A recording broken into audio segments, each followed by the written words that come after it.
Okay, so you're thinking about selling your house, and there are a few things you want to accomplish. You want to get the highest price, you want to sell it in the shortest amount of time. The one thing that doesn't often come up is, and something very important that I think you should want to accomplish, not being sued in the future. And given that we've been a part of 1,000+ real estate transactions, we've seen that happen. So the question becomes, what should you, as a seller selling your home, disclose to the future buyer? Okay, so let's put disclosure to buyers into two different categories. The first of which would be the property itself. So you've got two primary ways that you can disclose information to a buyer. One is really a federal form. It's called a lead-based paint disclosure, only for homes built prior to 1978. And then the second of which is sort of a general disclosure that we typically call the seller's property disclosure. And that's where you as the seller will put all sorts of information about the property itself. And then the second category is really the community, area, neighborhood.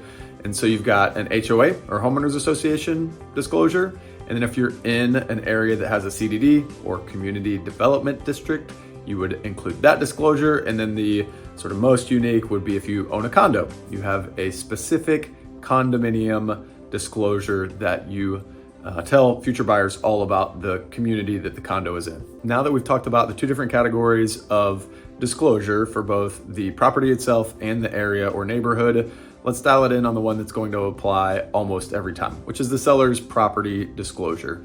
And I'll start with a quick story. So the story being, what you don't know can actually hurt you in a seller's disclosure situation. So I had a house, this has been over a decade ago, that I bought, fixed, sold within about 45 days. And the long story short is that I didn't even see the utility bill that we paid because it didn't come in until about the time we were closing and selling the house. And all of that said, I didn't know, and I'm in the business, somehow missed the checkbox in my due diligence that it had a septic tank. So I didn't know that it had a septic tank.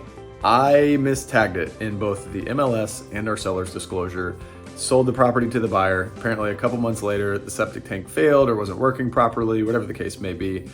And the buyer's agent brought it to my attention, said, hey, you said it was on city sewer.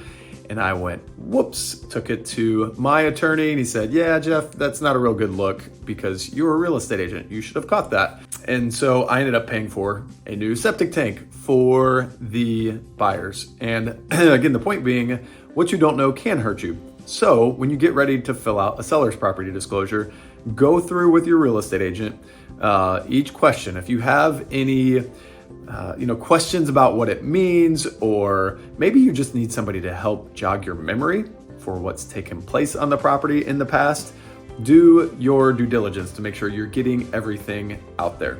That said, stick to the facts. There's no need to dramatize or sensationalize anything that's happened to the property. Maybe you had a leak.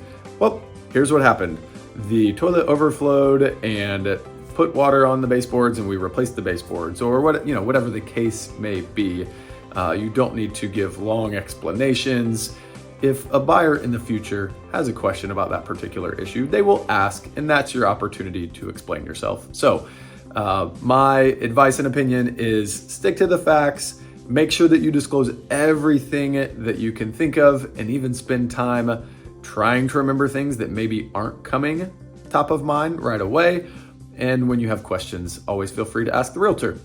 If you have questions at this moment, you're welcome to give me a call or shoot me an email, 904-405-1995 and jeff@pursuitrealestate.com. Take care.